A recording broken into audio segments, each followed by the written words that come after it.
Hello and welcome to Alchemy Radio, where the only thing we ask of you is that you keep an open mind. Today's guests are Immortal Technique and Mark Devlin. Mark is up first. He's a UK-based club and radio DJ and music journalist, specialising in R&B, hip-hop, reggae, soul, funk, disco, soulful house and black music pretty much in any other form.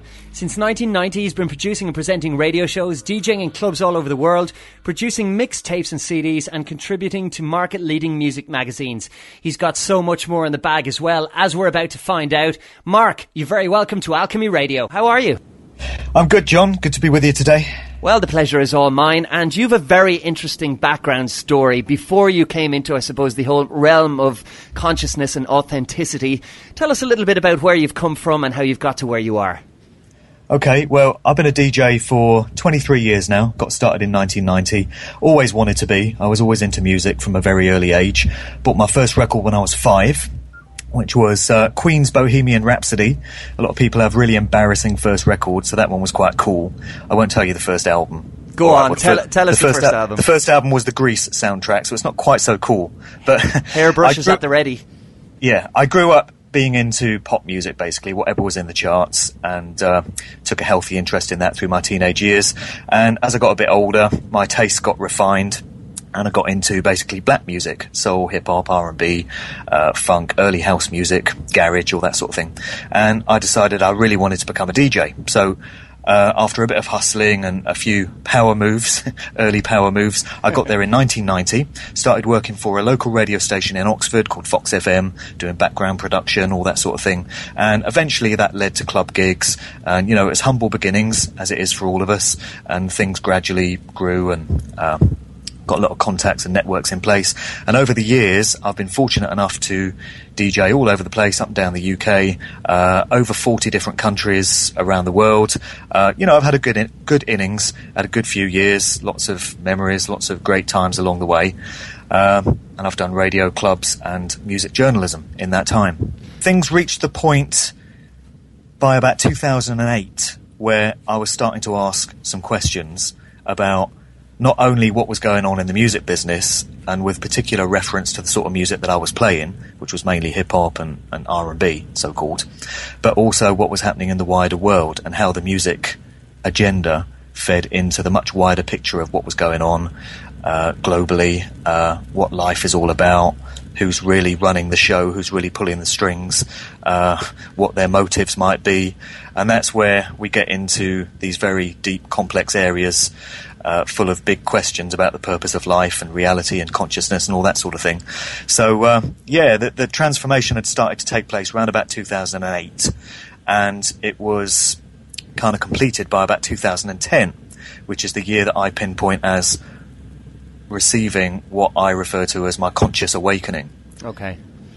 And was there a specific incident, Mark, or what was it that actually happened for you that transported you from one side of the fence to the other?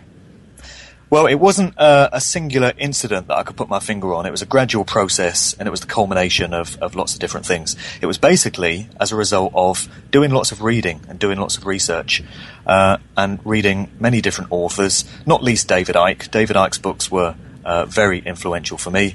And in 2010, it's interesting how synchronicity works, because I was due to make a trip to the United States in April 2010. Mm-hmm. And 2 days before I was due to fly out, this was to New York, you might remember there was a volcano in Iceland which erupted. And don't ask me the name of the volcano. I was in Iceland last week, actually. I got to see it. But this volcano grounded all flights in that particular part of the world, and it meant that nobody could fly to and from the United States for several days. Mm-hmm. So my flight was put on hold, and the airline said, well, you could take the flight at a later date. So I chose to go to New York in September 2010, and because I had a few days of downtime there, and I had some time on the flight to read, had some time in airport lounges, time in hotels, I absorbed David Icke's book, Human Race Get Off Your Knees, in one go. Wow. In one sitting. And it was very much that book and the information that was contained in it that changed my whole view of everything. Having said that, I would never put all my faith and all my intuition in the works of just one author. But what I found was the stuff that Icke was talking about in that book correlated with what so many other authors from so many other different parts of the world, from so many different walks of life, were saying about what was going on in the world, nature of reality, all of that. And for me, it just all clicked, it all fell into place, and there was just clarity in my mind as to what was going on, the big picture. So I'm grateful for the opportunity on that trip to have had the time to just push all the daily stuff to one side and just take some time out to reflect on important things, which we don't get enough time to do because we're all busy. And, I just feel that synchronistically everything fell into place at that point in 2010. And I've not looked at the world the same way since. The whole way I think about life and my purpose here and what I'm doing and what any of us are doing and what's going on behind the scenes has not been the same since 2010. And I've got absolutely no regrets about that because it's the best thing that has ever happened to me. And I'd imagine since then, because you became consciously aware of yourself to a greater degree, or it certainly sounds like that, it was quite a difficult process at first when you decided to openly embrace this. It was. I'd had a bit of grounding from my dad, actually, who's always been a very open-minded thinker. And he's always kind of encouraged me to not be afraid to think outside the box and not be afraid to be different and stand out from the crowd. And I've kind of done that through life anyway. I've never really gone along with fashions and trends. I've never been that worried about fitting in with particular crowds. But my dad was reading books by the likes of Erich von Däniken back in the 1960s. And he was getting ribbed for it at work because he worked at British Leyland, assembling car parts. Yep. And all the other guys there were just, reading The Sun and all the rest of it. And they were sort of taking the piss out of him for being into all this deep stuff. So all along, my dad's kind of encouraged me to read and open your mind and ask questions. So I'd had a bit of that beforehand. But, to start with, it was quite a difficult process because I was a little afraid about speaking out and telling people about the stuff that I'd discovered and stuff that I'd come to realise and understand. There was an element of still being worried about what other people might think, which holds so many of us back in so many walks of life. But gradually, I got used to the idea of speaking out about things that I'd come to understand, speaking my truth, saying things that I felt needed to be said. Once you've broken the ice, it gets easier. You've just got to take that first bold move of saying, okay, I don't really care what people make of what I'm going to say and what I feel I need to do. Because when you think about it, if you live your life according to what other people might think of you, you're not living your life for yourself. You're living it according to their standards and their dictates. And what do you get back from them in exchange for doing that? Oh yeah, that'll be nothing. So why would you? And so I started in the process of just posting things up on Facebook and speaking publicly about certain things that I was concerned about in the world. And one or two people made a couple of negative comments about, oh, you've lost it, mate, you're a nutter, what are you talking about? Yeah. But I've truly got to the stage now, I got there quite a while ago, where I don't really give a tinker's cuss what people think about stuff that I say and do, because I feel it's right to do it. I'm absolutely 100% convinced of the validity of the stuff that I talk about. Otherwise, I wouldn't be doing it. And people can make of it what they will. And it's so liberating when you can reach that point of just not caring what other people think. It just doesn't matter. It has to be enormously empowering, Mark. It really is. It's the most liberating, empowering thing that you can do. Just speak your truth and people can make of it what they will. And what you actually find is that a surprising number of people then come back to you and say, well, actually, yeah, I've often wondered about this. It's interesting that you're talking about this, or that sheds some light on this particular subject that I never really understood. Thank you for speaking out. Thank you for saying what you've said, because now I can understand this a lot better. And, the positive feedback by far outweighs all the negative feedback and the ribbing and the piss-taking. And so it's definitely the right thing to do. And it's very interesting you say that, because I suppose it gives us a slight insight into the complex thing that is the human psyche, because I can relate to a huge amount of what you've just spoken about there. And I've noticed that in my peer group and people around me, once I started to speak out a little bit about bits and pieces, it was almost like it was the spark to light the flame in a lot of other people, and they felt, oh, well, it is okay to talk about this, and all of a sudden there was a snowball effect, and to the point where a huge number of my friends and acquaintances who in the past number of years would have literally, like your mates or whatever, said, oh, well, Mark, you've lost it, oh, John, you've lost it. They're now, I can have engaging and open conversations about the kind of stuff that is not out there in the mainstream, and to the point where I actually think that there will be a tipping point, and this kind of information that you're about to talk about will really and truly become the mainstream, and that's going to be a great, great day. You're absolutely right. I think that tipping point is very close, and I agree that it's going to happen. And it's incredible to me, the amount of people who in the early days were taking the mickey and just ribbing me for stuff that I was saying, have since come round to a lot of it and are starting to ask questions. They're even starting to post things themselves. I see their Facebook page and they're posting stuff that they wouldn't have posted 6 months ago for fear of being called a conspiracy nut or whatever. So it's definitely happening. And I think as the stuff unfolds in the mainstream news, day by day, week by week, many, many more people are starting to realise that something is not quite right and that we're being lied to the whole time and that the official version of everything just doesn't stack up the way governments and mainstream media tell you it does. And so that's causing people to think, well, maybe there is an alternative way of looking at why certain things happen, and maybe these guys have got it right. And, we're all labelled as conspiracy nuts. I've been called that many times, conspiracy theorists, which is a very lazy term to use, a catch-all kind of term, just to dismiss somebody that thinks in an alternative kind of way. You just call them a conspiracy theorist and send them on their way. Yeah. Same as anti-Semite and all these other convenient catch-all phrases. But to me, conspiracy theories are almost becoming the norm now. And what I find far more entertaining than conspiracy theories are coincidence theories, because there are so many people that so desperately want to cling on to their belief that everything is actually okay in the world, and really everything is as we're told by mainstream media and governments and educational authorities, and they'll dismiss away all kinds of blatant evidence as just one of those things, just the way it is, just a coincidence. And their arguments are getting more and more desperate, because it's clear for anyone with a brain to think and two eyes to see that coincidences just don't exist. They're not coincidences. They're things that have been made to happen, or they're synchronicities, but they're not just coincidences. Mm-hmm. And this idea of just clinging to the official version of everything and making out in your mind that everything is okay in the world is classic cognitive dissonance, is the phrase for it, where blatant evidence that can be seen and felt and touched is at odds with the view of the world that you so desperately want to believe. And so your mind, your psyche, blocks out the evidence so you can continue with your belief system. And it's getting more and more difficult for people to maintain that, I feel. And that's why more and more people are looking for alternative answers and are now open to some of these conspiracy theories, so-called, which maybe 6 months ago, a year ago, they would have rejected.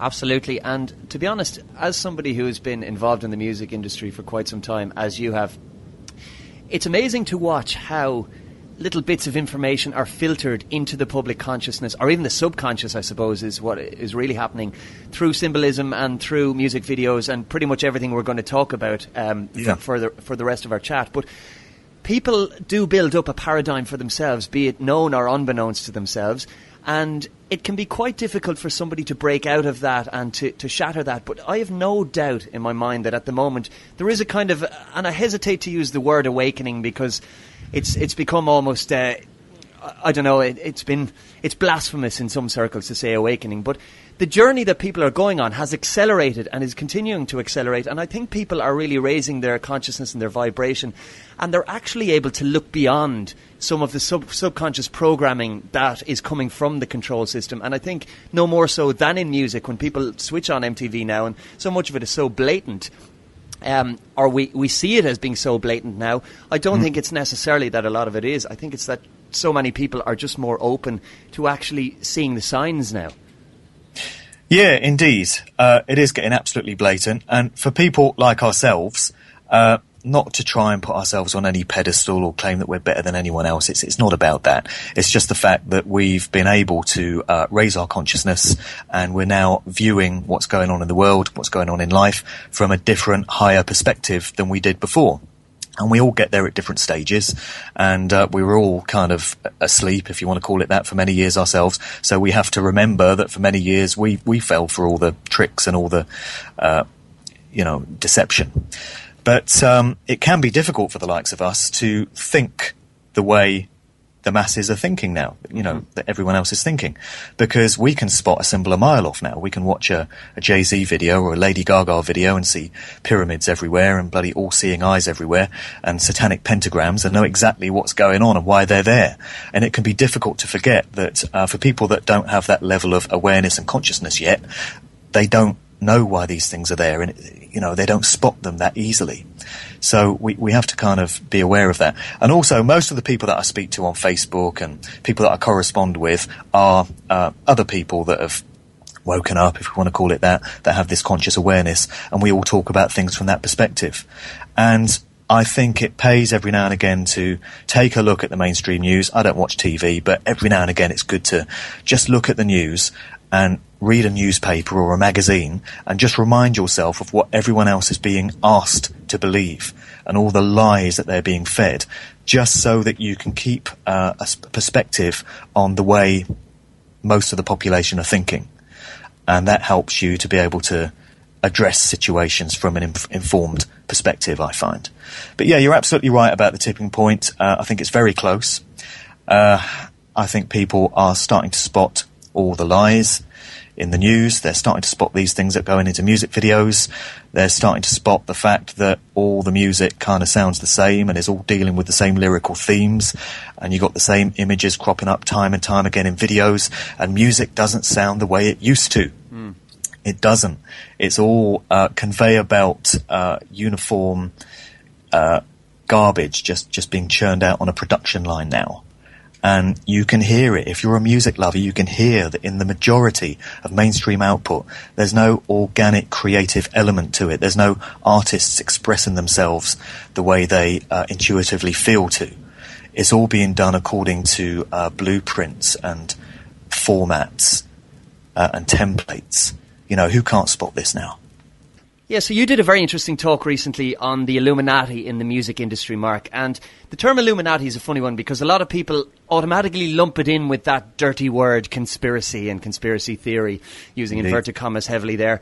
And a lot of people switch off then as well because they think it's the realm of nut jobs. And however, you've done a huge amount of research on this. I would say more research than certainly the 99.99% of conspiracy researchers have done. And you've managed to tie things together in a really interesting and a really accessible way for people to, I suppose, alert the newcomer to what might be going on so that they can examine it themselves. And for those of us who might know a little bit more about it or be a bit more au fait with what's going on, there's new information there as well. So what was it? Obviously your background is music and that was an area of huge interest for you, but what was it initially that kind of sparked things and made you think, well, something's not quite right here. When I switch on the TV and look at an MTV video or I listen to the lyrics of a song, specifically in hip-hop, because it's so blatantly obvious. You look at hip-hop from years gone by and it was about a message and it was about, I suppose, a social commentary in a lot of cases. Now you switch on a radio and you listen to hip-hop and it's a bastardized version of that. It's a completely different animal.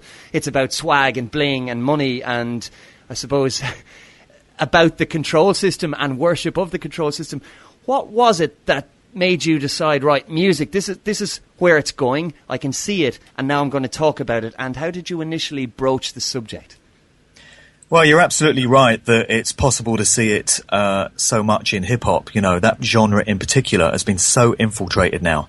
And the contrast between the sort of stuff that passes for hip-hop these days, I don't even call myself a hip-hop DJ anymore because the term has just become meaningless, or the term has become associated with all these garbage puppet artists that have absolutely nothing to do with the original essence of hip-hop. But yeah, you can really see the contrast. 20 years ago, the 90s was the golden years. You know, you speak to any hip-hop head of a certain generation and they will tell you the late 80s, early 90s, probably 88 to about 94, 95 were the absolute golden years in hip-hop. Classic material, incredible production techniques, amazing artists coming through. If we go back 20 years, 1993, one of the biggest records out, which was getting busted in clubs and was all over radio shows, was KRS-One's Sound of the Police. Yeah. That is a track with a message. It's got impact, it's got energy, he's coming with some real lyrical potency there. One of the lines is, there can never really be justice on stolen land, talking about the United States of America. Where do you hear that sort of stuff now? For me, I had a ball in the 90s, a great time. The 90s was my era. I was blissfully ignorant of all this stuff. I was just loving being a DJ, loving the music, loving being in clubs, loving the party, just having a great time. But I think looking back, we can see that things started to go wrong in hip-hop with the murders of Tupac and Notorious B.I.G. So September 96 for Tupac, March 97 for Biggie. Everything changed then. 1997 was a year of real change in hip-hop. You had the kind of bling culture and lyrics referring to champagne and gold chains and parties and all the rest of it coming in around about 1997. A lot of people say it was the influence of Puff Daddy, who was given the agenda of changing the sort of stuff that was talked about in hip-hop through his records. And you had a lot of references to guns and, you know, violence and just negativity and slackness was all coming in as well. And really from 97 onwards, it's just degenerated. You know, you can point to any number of absolute evergreen classic hip-hop records from the 90s, but how many can you point to in the 2000s? You know, real classic hip-hop records. Yeah. 5 maybe? 10 in the entire decade? And as the decade progressed, I came to begrudgingly acknowledge the fact that the true art form of hip-hop was lost. There were no records with any messages anymore. And by 2008, it was absolutely obvious, because in 2008, you had Lil Wayne just starting to come through. You had artists like Flo Rida and Akon with the auto-tune style of production. And, you know, this was when Obama first came into office. Whether there's a connection there or not, I don't know, but it wouldn't surprise me. And from 2008 onwards, it's just got worse. And then you had the likes of Nicki Minaj coming on board, and you got 2 Chainz and, you know, all these artists now that are just talking about nothing, just talking absolute negativity. It's all rubbish.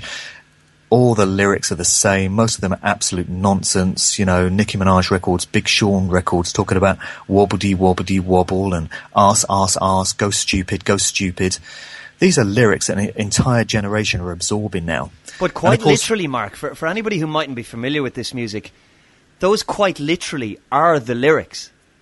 They really are. You know, Big Sean's track is called Arse, and the hook line is arse.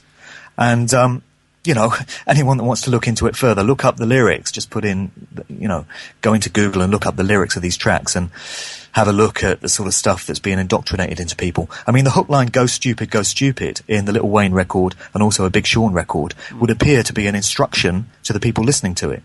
Because if you listen to this garbage, you will go stupid. But, yeah, for somebody of my generation that's been around for a long time and remembers the golden years of the 90s, you can see how things have changed.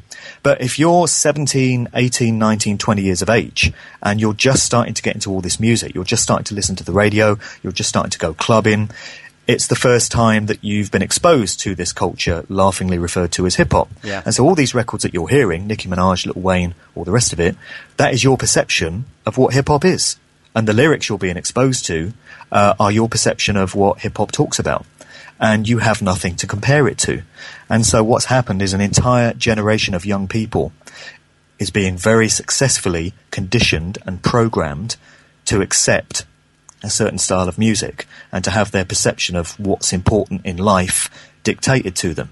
You listen to these records, and if you're a young person, your perception of what's important in life, if you look up to your idols, because these music artists are put on a pedestal as idols, is that it's all about partying, drinking alcohol, getting wrecked, having promiscuous, unprotected sex with as many people as possible, buying brands, going out and being materialistic and shopping in the mall every weekend and spending money you don't have, racking up credit, taking out overdrafts, and not much else, really. You know, never mind being aware of what's going on in the world and what life is all about, what consciousness is all about, what our reason for being here is as human beings. You know, none of that stuff is addressed in hip-hop. And you're completely right. And sometimes critics of what it is we're talking about will level the accusation, oh, well, it's just kids just having some fun, cut them some slack. But it's way beyond that. And I think that's where comparisons come in. So if you look back, say, to the early 90s and the message behind music, and not just hip-hop, but I mean, it has infiltrated pretty much everything. And there's so much cross-genre stuff going on. I mean, my area is electronic dance music. And you'll hear the big artists, and they're collaborating now with so many of the so-called hip-hop artists. And it's just this giant smorgasbord of nonsense in a lot of cases. And the real essence and the real music is gone for so many people. And it's not just a musical snobbery, it's an absolute fact. And that ties in then, of course, with the music videos, because the advent of MTV in the late 80s, early 90s was revolutionary, and people could see songs to the point where it becomes a lot of people's first port of call. I know so many of my peer group would have grown up watching MTV as opposed to listening to the radio. And that's a powerful, powerful medium, TV, when it comes to implanting a message or further enhancing a message. And by God, the music industry have done that, haven't they? Yeah, you're right. The blurring of genres happened a few years ago, probably, again, about the same sort of period, I would suggest, 2007, 2008. I think it's clear to see that there was an agenda, a specific agenda within the music corporations, the record companies, round about that time to change the fabric of music. Mm-hmm. And what you've got now is an absolute blurring of the lines. As you say, you've got the likes of David Guetta and Calvin Harris making records with Kelly Rowland of Destiny's Child and Akon and Tiny Temper and God knows who else. And the tempo of the records has changed, you know. Just because an artist happens to be black, like Chris Brown or Rihanna, they're still considered R&B, just on the basis of their skin colour. But you listen to the music they're making, it's not R&B, it's 130 BPM electronic dance music. Yep. And you got so-called house EDM DJs playing the same records as so-called R&B and hip-hop DJs. And when you look at it, there's only really 20 or 30 artists that are making records that people want to hear anymore. You know, when you're out DJing, I'm sure it's the same for you, you just get the same requests from people all night. They just want to hear all the stuff they've heard on MTV, and it's just Guetta, Rihanna, you know, Beyonce, Calvin Harris, Flo Rida, Pitbull, all the same sort of stuff. Which one's a dance music, which one's a hip-hop music? You know, it's deliberately been all brought together in this kind of smorgasbord. And just going back to what you were saying about people's response being, oh, well, you know, records are all about having fun and partying and you shouldn't get too serious with music. Yeah, granted, there's music for all occasions, and you don't always want to get heavy and serious with a message in music. Sometimes you just want party music. You want a record that sounds great in a club. But even these records are just so bloody vacuous now. Going back to the 90s, you had the likes of Naughty by Nature. They made party records. There was nothing serious in what they said. It was just, you know, Hip Hop Hooray and OPP. But they were great party records. You could get down to them in the club and they had a hook and they sounded great and, you know, nice and smooth, did the same sort of stuff. You don't get acts making music like that now. It's Pitbull. What the hell does he talk about? Flo Rida, girls with fat asses, champagne. You know, there's ways that you can do party records with a bit of style. And that's not happening anymore. And another point to pick up on, a lot of people, you know, this term, the Illuminati, is much misunderstood, I feel. And what didn't help was Dan Brown's book, Angels and Demons, which presented the Illuminati as this long-forgotten, archaic, ancient secret society dating back to the 17th century. Yeah. There was a secret society known as the Bavarian Illuminati, which was formed in 1776. The Rothschilds had a hand in that, as they have in most things. But the Illuminati, when the likes of us use it, I would suggest, is used as a kind of catch-all term for the control system, those that are pulling the strings and running the show from behind the scenes. You've got to call them something, and the Illuminati has just come to be adopted as a convenient phrase for that. So it's not a specific, limited secret society. It's a general term for the control system. In reggae music, Rastafarians would refer to it as Babylon. Yeah. So there's lots of different identities for it. But what we're talking about is this group of individuals working through secret societies in the shadows that we're not supposed to know about, that are manipulating governments and corporations and educational establishments and the military and every aspect of life, really, every walk of life. The music industry and Hollywood movies is just one aspect of a very large picture. And, of course, like anything, there's a kind of a pyramidical structure to the whole affair, and you've the ground troops at the bottom and it works up and up. But I suppose at the pinnacle of that perceived pyramid, and I'm not naive enough to think that that's where things end, but with regard to music and the music industry, you've got the power couple of Jay-Z and Beyonce, of course. And arranged marriage. Well, there you go. Tell us a little bit about those two. Well, I can't prove that it's an arranged marriage, but it smacks to me of it being just that. You know, how convenient that the world's largest R&B singer just happened to hook up with the world's largest hip-hop MC. When you look at the sort of music that these two have put out since they hooked up, and when you look at the sort of stuff that's going into their videos, it's clear to see that there's an agenda going on. You've got the same sort of symbols cropping up in their respective videos. And then you've got a couple of instances this year where Beyonce, first of all, performed at the US Super Bowl halftime show, yep, which is watched by millions and millions of people in the US on TV. It's an annual institution. So any act that goes on and performs at that show is guaranteed an energetic link up with the life energy of millions of people around the world, because it works through TV just as it does in an arena. And she flashed up the rock sign, so-called, this sort of pyramidical hand sign, which goes back to ancient times, has been used by different cults and secret societies, the Church of Satan among them. And, of course, we're told that it represents Jay-Z's Rockefeller label, and it's the rock sign. It's supposed to be a diamond celebrating bling culture. And, of course, famously, Beyonce flashed up that sign just for a split second during the US Super Bowl show. And then a couple of weeks later at the Grammys, the camera was panning through the crowd and all the celebrities that were in attendance there. And there was Beyonce, and this time she flashed up another hand signal, which was the thing that you do with your thumb and your first finger to make what looks like a 6, and it's supposed to be 1/6 of the 666 mark of the beast type thing. So Beyonce is kind of working in tandem with what Jay-Z is doing, because he'll do the rock sign at all his concerts, and he'll encourage all the concert attendees to do the same thing. And people don't realise what's going on. It's a trawling of energy, of life energy, because everything's made up of energy, vibrating at different frequencies. This is the truth of our existence, of our universe. You're not taught this at school. You're not told this by colleges and universities, but so many people are coming to realise this now. The suppressed truth is that everything is made up of energy. And if you learn how it all works, you can control and manipulate energy and get it to work in your favour, and get it to empower whatever agenda it is you want to manifest. And, you know, that can be used for positive, empowering means, and it can be used for negative, malevolent means, depending on the intent of the perpetrators, as we touched on earlier. Yeah. But yeah, just getting back to Jay-Z and Beyonce, to me, they're an absolute manipulated couple. And I think what happens is they recruit these artists at the very start of their career. And in many cases, they kind of lay dormant, so to speak, for many years. So they'll put out music, but it seems fairly innocent, fairly straightforward. You know, the track is, it is what it is on face value.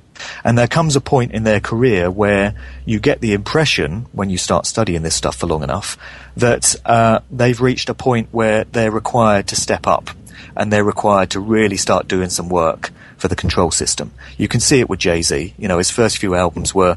I was the biggest Jay-Z fan. You know, I can't lie. When Jay-Z first came out, I thought he was great. I thought he was a incredibly talented MC. Yep. And it kind of broke my heart to have to acknowledge the fact that he was a manipulated stooge, which he quite clearly is. But I had to come to terms with that. And when you look back to some of his more recent albums and singles, that's when all the dark stuff started to creep in, all the satanic stuff, all the symbolism. It wasn't there at the start, and then it came in. And the same thing with Beyonce, making records like Halo, which is actually about demonic possession. It's a far cry from Crazy in Love, which I think was about being crazy in love. Another classic one is Kanye West, who I usually cite as an example in my talks, because Kanye started out as a very promising artist. His first album was great stuff. It was conscious lyricism. It was open-minded music that made you think, and it was different, and it was creative. And there reached a point where Kanye just started putting out this dark, nasty, mind-controlling garbage. Listen to what Kanye's talking about now, That's what we get from Kanye West these days. And, there was a point where Kanye was required to come true on the contract that he'd quite clearly signed. And he was obviously reminded of the fact that the industry owns his arse, and he'd better start doing what he's now required to do. Otherwise, there's going to be consequences, as Michael Jackson found out.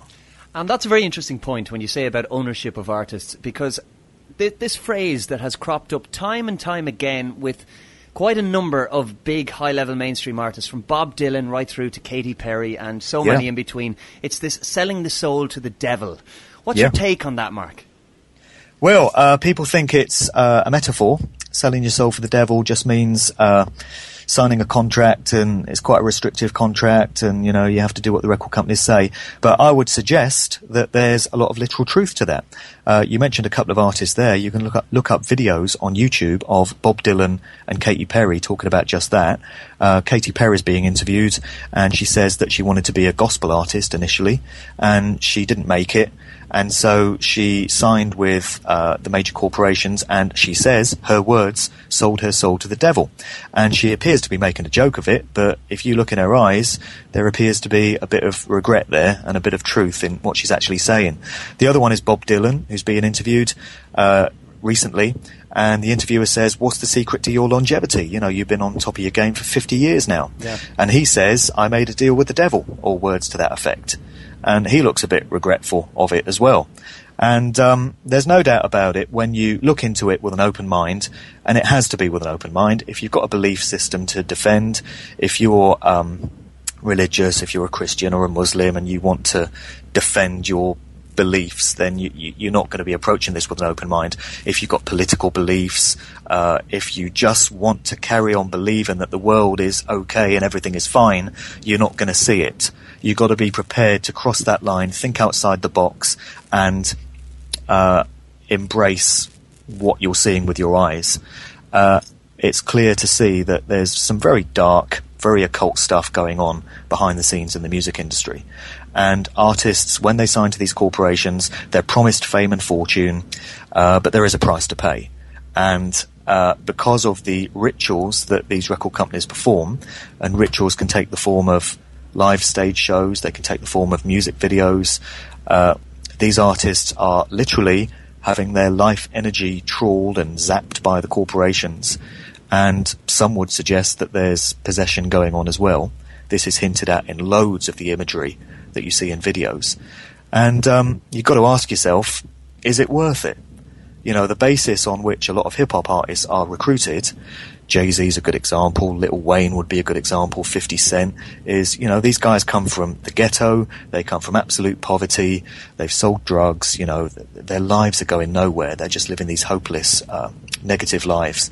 They've got talent, the likes of Jay-Z have definitely got talent, and then one day the music industry comes knocking and says, we've recognised your talent, we think you could be a big star, we want you to come and sign with our corporation, and you'll never be poor again. You can have fame, fortune and riches beyond your wildest dreams. You can have fans, you can have girls, you can have parties, you can have yachts. How attractive a proposition is that to you if you've come from nothing? But unfortunately, what I'm sure they don't tell you at the start is that there's going to be this terrible, heavy price to pay. And a lot of them, I would suggest, don't discover that until a few years into the game, and then it's too late to get out.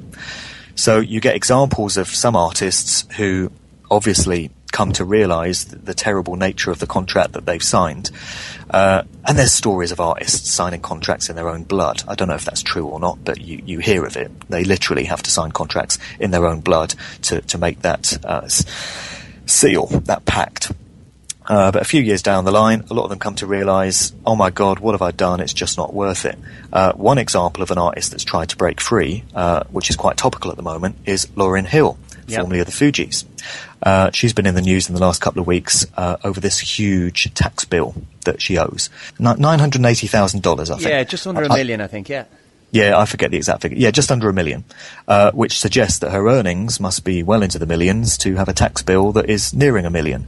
But Lauryn Hill famously tried to break away from the industry a few years ago. She brought out her only album in 1998, which was a great album, musically credible, The Miseducation of Lauryn Hill. Then she pretty much disappeared off the radar. And everyone was saying, what's happened to Lauryn Hill? And you had all these stories starting to emerge about, oh, she's racist. She said this comment about if there was a black baby and a white baby, she'd rather let the white baby die, and all this ridiculous stuff. And then you hear that she's got mental illness and she's struggling with alcoholism and drug addiction. Then a few years ago, she came out with a track, a great acoustic track, which again you can get on YouTube, called I Get Out. And it couldn't be any more blatant. In the lyrics, she's talking about breaking free of the industry, getting her life force back, and becoming an individual again instead of property of the corporation, which was Sony, basically. Lots to say about Sony. And then recently we've got this story about this massive tax bill, which may or may not be a stitch-up. And we now hear that she's got to sign again with Sony. She's signed a new recording deal with Sony, the corporation that she's been so critical of and she's tried to break free from for so many years because it's her only way of repaying this tax bill. And then other artists have tried to break from the shackles of the industry. DMX, a few years ago, started hinting that he wanted to get out, and it was all very restrictive. And then you hear stories of DMX being in and out of jail and being found with guns on him and weed on him, and same thing with Eminem. Eminem got a little bit critical of the industry a few years ago. Next thing you hear, he's addicted to sleeping pills. He's off the scene for many, many years. It's all evidence of the fact that once you sign with these corporations, you're in for life and you have to do what they say. Do you think Jay-Z, he's 43 years of age now, do you think he wants to be making records about the same stuff that he's always talked about? Where's the dignity in a 43-year-old man still boasting about how much money he earns and how many guns he's got and how many girls he gets in the party and how much champagne he can drink? I would suggest that he's fulfilling an agenda. He's fulfilling his commitment to the corporation, and that's what they've all got to do. There is no way out. And this is the thing, Mark. Unless it's the Michael Jackson, Whitney Houston way out. Exactly, because it seems, and I mean, go right back in time, none of these artists ever retire. Ever. Exactly. They just keep going unless they mysteriously die. So let's talk about Michael Jackson. Yeah, well, you're right about artists never retiring. Paul McCartney, what is he, 70 now? Still making records. Bob Dylan, we mentioned, still making records. Mick Jagger, Rolling Stones, still making records. It's almost as if they can't retire. They just have to keep going until they drop. Rod Stewart, Elton John. David Bowie would still be making records if he hadn't had that heart attack a few years ago, although he's started making music again now. Yeah. Michael Jackson... Yeah, I mean, there's so many blogs and so many YouTube videos about what may have happened with Michael Jackson. But it's pretty clear to me that Michael Jackson was got rid of by the industry. A few years ago, he started getting publicly critical of Sony in particular. Sony just keeps cropping up time and time again.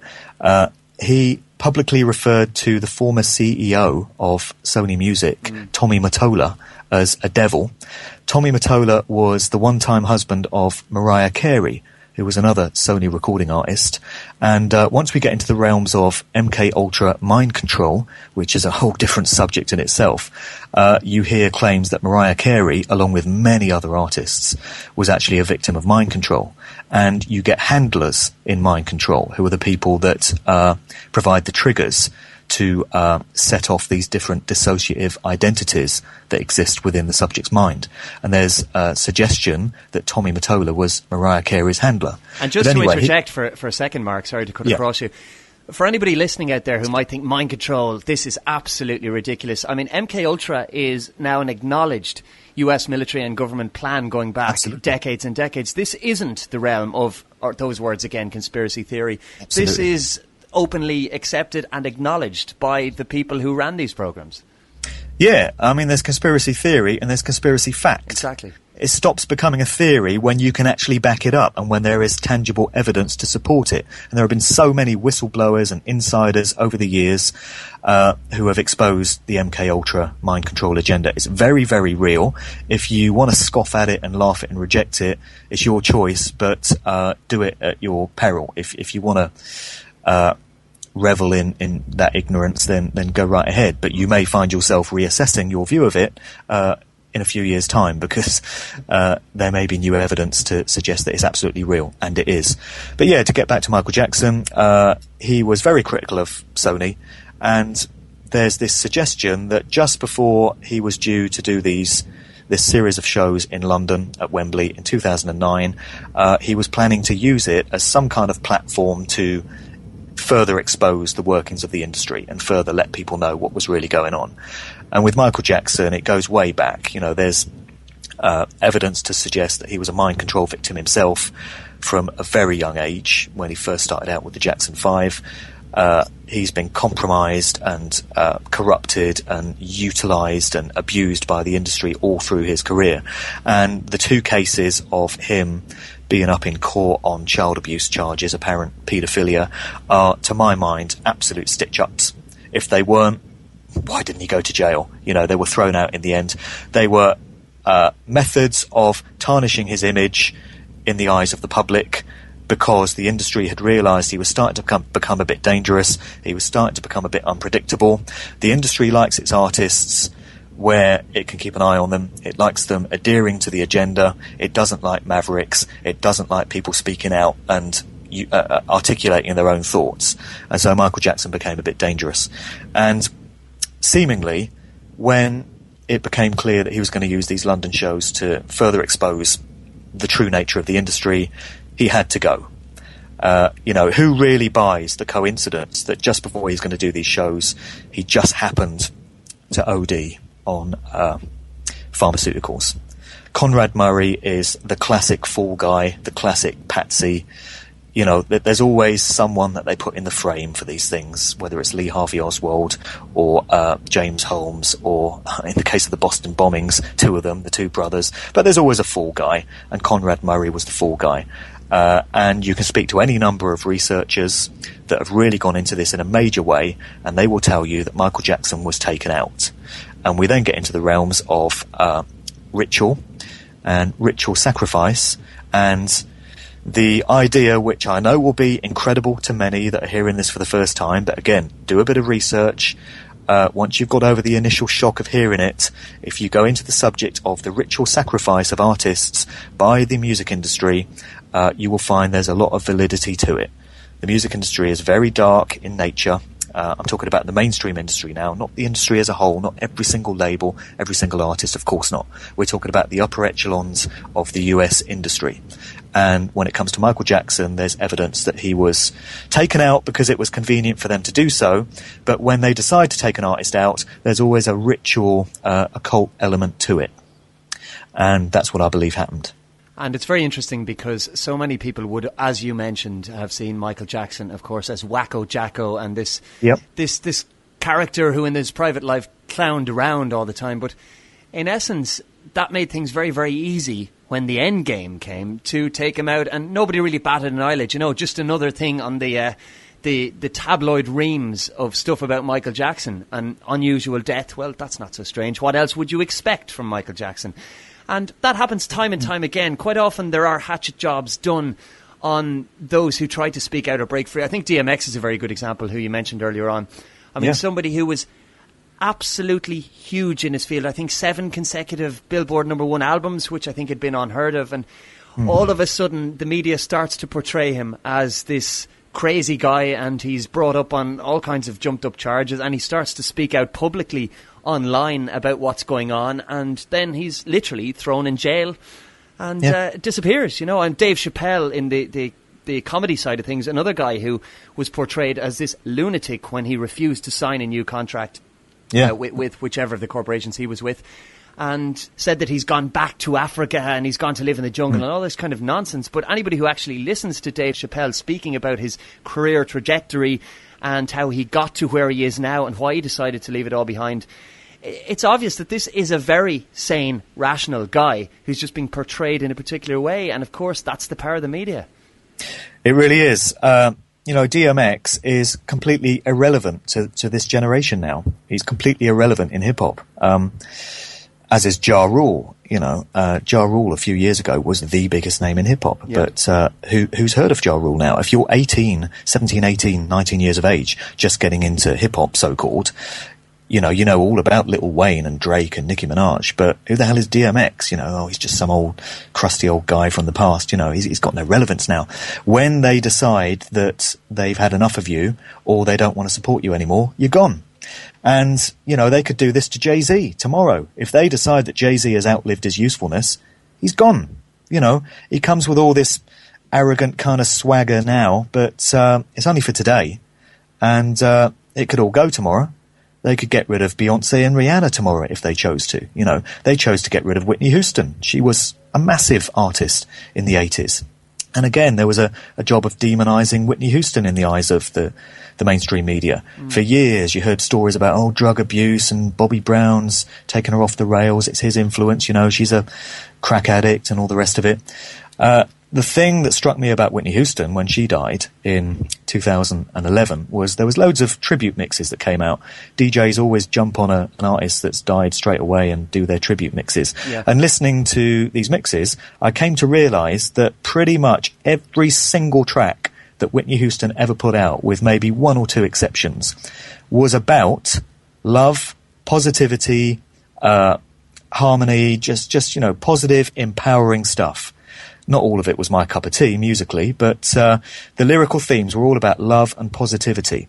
And the industry doesn't like artists that talk about this sort of stuff. You know, John Lennon in his latter years spoke all about this consciousness. You know, he really took it to the next level with some amazing spiritual tracks and empowering tracks that a lot of them only are just starting to make sense now, 40 years on, because they're for these times. But John Lennon, gone, you know. Look at comedy. Bill Hicks, classic guy. Yeah. A lot of young people won't know who Bill Hicks is. If you want to know, go on YouTube. Look up his Life is a Merry-Go-Round talk. It's incredible stuff. Bill Hicks died at the age of 32, apparently from a heart attack, I think was the cover story. What's the common denominator in all these cases? Michael Jackson. I mean, a lot of Michael Jackson's music was positive and empowering, particularly his latter stuff. Yeah. Not all his music was, but in later years, he was getting very conscious and, you know, very spiritual. So Michael Jackson's gone. John Lennon's gone. Bill Hicks is gone. Whitney Houston's gone. Ask yourself, if you think this is all conspiracy theory, why are all the artists that come with important messages, empowering messages, uplifting messages, why do they just happen to die?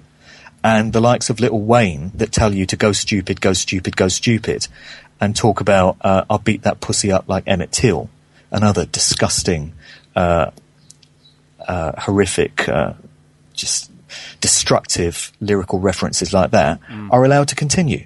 You know, Nicki Minaj, fine. Michael Jackson, no, we can't have that. He's got to go. You know, it's plain to see. And the list goes on and on. We've spoken about synchronicity, I suppose, above coincidence. And I'm not a believer in coincidences. I think things happen for reasons.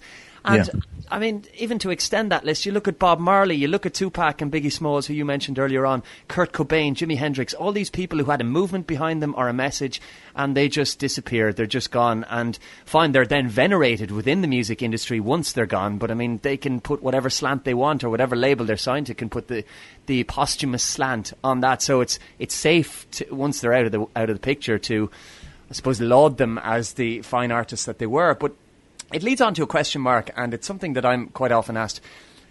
Do you think these artists are part of the control system? Do you think they know the game that's being played? Are they just unwitting pawns who are offered a lifestyle that's beyond their wildest dreams, so they sign on the dotted line, and it's only years later or when it's too late that they realise, hang on a minute, this isn't actually all it's cracked up to be? It's the latter, I'm sure, in almost all cases. I think, as I mentioned earlier, these artists are offered a glittering contract, fame, fortune and riches beyond their wildest dreams, and they're naive enough at that point not to realise that the true nature of the pact that they're making. So why wouldn't you sign? You know, it seems like all your birthdays have come at once. Particularly for these poor hip-hop artists that come from, you know, a background of poverty, as I said. Yeah. I think it is only later, when it's too late, that they come to realise the true nature of what they've signed up for. And you hear people say, oh, Jay-Z's Illuminati, Kanye West's Illuminati. No, they're not. Come on now. They're pawns, puppets and stooges doing the work of the Illuminati. They're foot soldiers and they're expendable, as I said. It suits them to have them there one day. The day it doesn't suit them, they're gone. The Illuminati or the control system, whatever you want to call them, let's not worry too much about the name, but let's just worry about the fact that there are individuals running all aspects of our daily lives behind the scenes that we're not supposed to know about, but clearly many of us now do. A place in those levels is only reserved for a very limited number of individuals who, in most cases, come from a specific bloodline. We're talking interbreeding, bloodlines and families.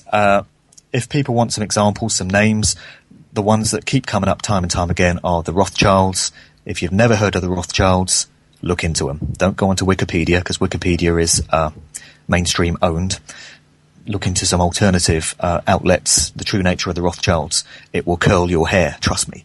Then you've got the British royal family, big-time players, and actually all the royal families of Europe, all the dynastic royal families of Europe going way back, they're all interrelated anyway. You know, the British royal family, the Queen, is genetically related to George Bush. Who knew this? But it's true. The genealogy is there. It's online. The research is available. It blows people's minds when they first hear this. And then another bloodline is the Rockefellers. Where have we heard that name before? Oh, yeah, Rockefeller, the name of Jay-Z's record label. There's another coincidence for you. Why did he name his record label Rockefeller Records? And so these artists are, in my view, and in the view of a lot of researchers, just stooges. They're not the Illuminati, they're puppets of the Illuminati. And many of them, I'm sure, come to greatly regret what they've done. Since I've started doing these podcasts and these talks, I've had so many people reaching out to me from different parts of the world, from all walks of life, and many of them, they can be in Brazil, they can be in New Zealand, in Korea, everywhere. They say to me, I wanted to make it as an artist back in the day, in the 90s or early noughties, and I was desperate for fame and fortune and success, and I couldn't understand why I wasn't getting signed when other artists were. And now I look back in retrospect, and the best thing that ever happened to me was not getting signed by one of these majors, because I realise now that if I'd got in, I would never have been able to get out. And I thank God, or thank whatever, that I was able to steer clear of that. Couldn't see it at the time, but what is apparently your worst nightmare becomes your greatest gift in not hooking up with these corporations. And in retrospect, and with the perspective, with the benefit of the perspective we now have on things, many people have come to realise that. Hindsight is a great thing, but perspective is an even greater thing, because once you shift your perspective on anything, you can then mould, I suppose, your own mind and your own self and your own consciousness to suit what it is you want from life and what it is that you want from the journey that we're all on.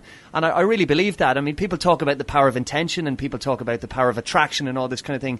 But the big phrase for me is making your own luck. It's something that I never understood for years and years and years. I mean, how can somebody make their own luck? Luck is something that's just out there in the ether and we can do nothing about it. But as time has gone on, I've realised that it's about being in a certain frame of mind or being prepared for what might come along, because pretty much anything we want to come along in terms of opportunity, whether it's in a music career or whether it's in enlightening yourself or whether it's to do with family or whatever it might be, opportunities present themselves every day of the week. It's just that we have to be open to accepting and taking advantage of them. And quite often that doesn't mean opening our minds or our eyes or any part of our bodies. It's about just having an attitude and an all-encompassing vibration, I think. And I think that's the key to it. And for somebody who might be on a path, say, for example, somebody does sign with a major label and they do have fame and fortune beyond their wildest means, and suddenly they wake up and they realise, right, well, I'm sick of fame.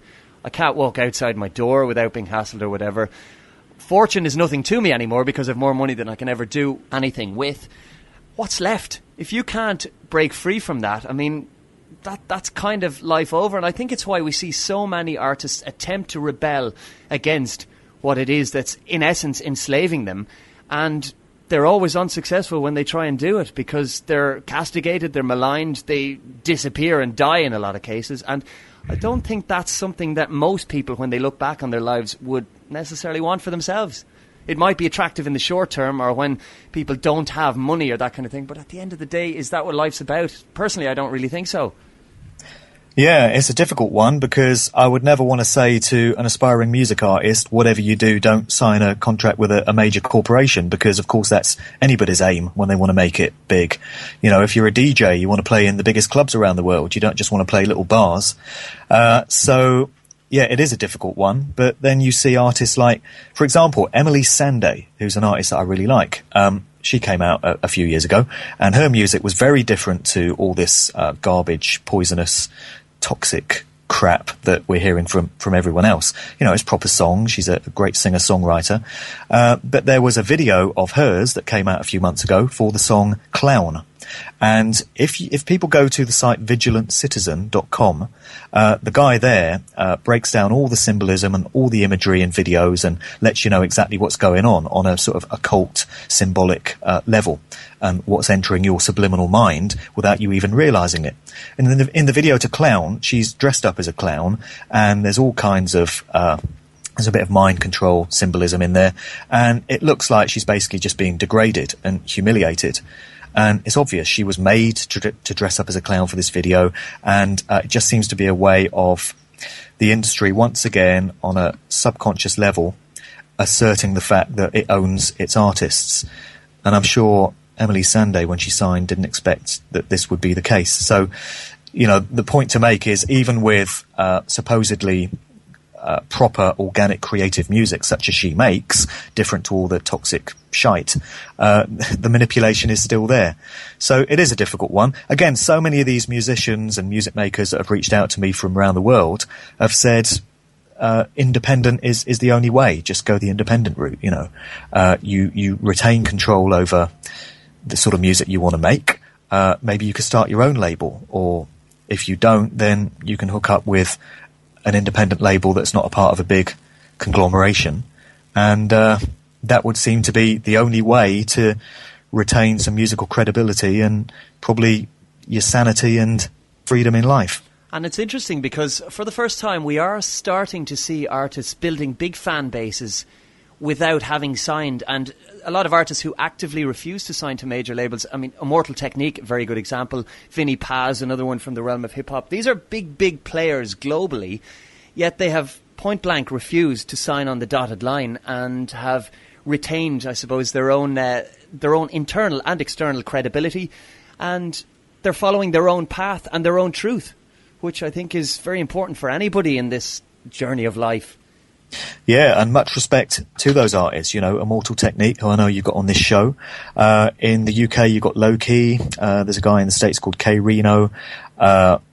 There's Diesel Automatic in the States. Yep. Many artists that are going their own way and making some great music as a result, and much respect to them because they're keeping music alive. They're doing what music was always meant to do, which is make a statement and make some impact. And you know, music is a great opportunity to get people thinking about things, and it's just not utilised enough. But these artists are really doing their thing. So what of the future, Mark? What way do you see, as people start to cop onto what's going on and wake up a little bit, what way do you see the agenda being pushed, or do you think people will start to turn away from it more and more? What's your outlook? Is it bright? Is it gloomy? What do you think? It is bright. I am optimistic about things, and I remain positive, and you have to. If you've spotted all this stuff and if you accept that it's going on, just saying we're all doomed, it's all negative, they've got us, is not the answer. What's the point? What's the point in researching all this stuff if you're just going to roll over and die and give in? I remain optimistic because I think it's very important that people do. On one level, I've got 2 young daughters, and I'm not going to have them growing up getting into the kind of toxic filth that young people are listening to now. I sound like my dad when I say that, or some evangelical preacher or something. But come on now, look at the stuff that young people are listening to. It's not good, is it? And we then get into the whole area of the power of human consciousness. I know you alluded to this earlier. Yeah. Everything, as I mentioned earlier, is vibrational frequencies. And when you raise your personal consciousness, you access higher levels of frequencies that you weren't accessing before. And that's where synchronicity comes in, because you start to sync and vibe with other people, situations, scenarios, events, places that you weren't before. And then you find all kinds of interesting things happening in your life. Certain people come into your life. You find yourself in certain places, and it all seems to connect and it all seems to make sense. And it's this thing called synchronicity, which goes hand in hand with the personal frequency at which you're vibrating and resonating. And so if you've got large numbers of people who have made a conscious choice to want to make things better and want to improve the situation and want a better deal for humanity and a better deal for human consciousness, the collective power of all those people pooling their higher frequencies is very, very powerful. And there's all kinds of evidence available from people that can explain this thing much better than me, to suggest that positive vibrations and positive thoughts and intent are millions of times more powerful than negative, malevolent intent, which is the basis on which the music industry and human life is currently being run. If a large enough number of people came together with that positive intent to change things for a better deal for everyone, it could be overwritten overnight. That's what we hear from so many researchers, authors, speakers, and I've got no doubt that that's the case. All we've got at the moment is not enough people accessing that higher consciousness, not enough people pooling their positive intent to make a difference. But at some point, it's going to happen. We're going to reach the tipping point, and I remain optimistic that that's going to happen very soon. The other thing is, at the end of talks and podcasts that I do, people often say, well, it's all very well acknowledging that there's all this dark stuff going on and the Illuminati are controlling the business, but what can we do about it? Well, one thing you can do on a practical level is just not support all this garbage, rubbish music that they're giving us. Discernment should be in the hands of the consumer. It should be the consumer dictating the sort of music they want to listen to. It shouldn't be corporations saying, here's a piece of crap from Lil Wayne. He's the biggest thing in hip-hop right now. You must listen to this and you must dance to this in the club. I wish people would say, no, this record is garbage. This artist is garbage. It's not what I want to hear. He's talking about the same stuff that artists have been for the last 10 years. It's nothing new, and I don't want it. I'm not having it. Take it back and come back when you've got something better. I just wish people would exercise a bit more discernment, because we can do this. We can reject these artists. We can say we don't want them. And all you got to do is just not listen to it. If you don't like the sort of music that's coming out, if you recognise that it's all dark and it's all negative, don't listen to it. Don't watch the videos. Don't listen to it on the radio. Download an episode of Alchemy Radio or Red Ice or something and listen to that in your car instead of all the crap that comes out of your radio. You don't have to connect with it, and that's something that anyone can do. And that's it. And it does come down to personal responsibility. It's something I often talk about, and the power of self, because at the end of the day, we are responsible for ourselves, and it's only by all of us taking individual responsibility that we can have a sea change in a macrocosmic level. So I think if people do exactly what it is that you've said and follow, not to get too esoteric on it, but to follow their own heart as opposed to, left brain thinking and here's what you got to do because this is what's done. There is no room for should when it comes to the way we live our lives. There's only what we think is right ourselves. And nobody can tell us what it is that we should do. And that extends to the music we listen to also, in my opinion. It does. And I think the control system, whatever you want to call them, they're getting either sloppy or desperate, or possibly both, in what they're doing, because it's so easy to see through what they're doing now. In the mainstream news, if you look at something like the Boston Marathon bombings, even people that aren't into conspiracy or Yep. whatever you want to call it, just regular people are starting to notice there's something strange about it. It's not quite right. There's too many anomalies here. 9/11, classic example. I mean, who really supports the official cover version of 9/11? Really? They still make you? You're still out there? And everything. Sandy Hook, all these strange things. And then when it comes to music, again, people that aren't into conspiracies as such, I think, are starting to notice that why are there pyramids everywhere? Why are all these artists covering their eye? Why are there pentagrams everywhere? Why are they only talking about certain things in the lyrics? And there's going to come a point where people just get bored of it. Even if they're not taking any kind of moral stance against it, they're just going to get bored and think, oh, God, another record from Nicki Minaj and another record from Rihanna just talking about the same old shite, And so I remain optimistic that that will happen as well. People just get bored and say, oh, I don't want this, I don't like this artist anymore. And they just won't be able to push the stuff the way they were able to previously. Yeah, well, I really admire what it is you're doing and the work that you are doing, Mark, to push out a positive message, because it is about positivity and we can rise above any negativity and any low vibrational frequencies. So tell us about your podcast and the talks that you're doing in the YouTube videos, because there's a lot going on for you now. You're really busy. Yeah, well, I'm quite new to the area of talks. Doing public talks used to terrify me. But I did one last month, which went really well and has had an amazing response on YouTube. I think it's like 15,000 views last time I checked, and feedback from all over the world. And I think when you're dealing with a subject matter that resonates with you and that you're interested in and that and you've got confidence in it, it's not a problem, because you're just speaking from the heart and you know what you want to put across. And I didn't find that a problem at all. So I'm going to be doing lots more talks. You can see that one on YouTube. If you put in Mark Devlin Talk, Illuminati Music Industry, it will take you there. Or you can link to it on my website, markdevlin.co.uk. Then the podcast series is called Good Vibrations. I'm up to 13 volumes on that now. I think I've had many of the guests that you've had on Alchemy, actually. David Icke's been on there, Ian Crane, Lennon Honor, many other people. Getting yourself on there soon, of course. And that, it started out looking at what's going on in the music business, touching on a lot of the subjects we've spoken about today. But the intention was, after 4 or 5 volumes, having got people to say, okay, yeah, I can see that things aren't quite right in the music business. The intention then was to demonstrate how it fits in to the much, much wider picture of life, reality, what's going on in the world, how we're all being manipulated, and it feeds into quite literally every area of daily life, from education to science to corporations to mainstream news to Hollywood films, absolutely everything you could think of. And so the intention has been to get people thinking outside the box and seeing how it all ties together.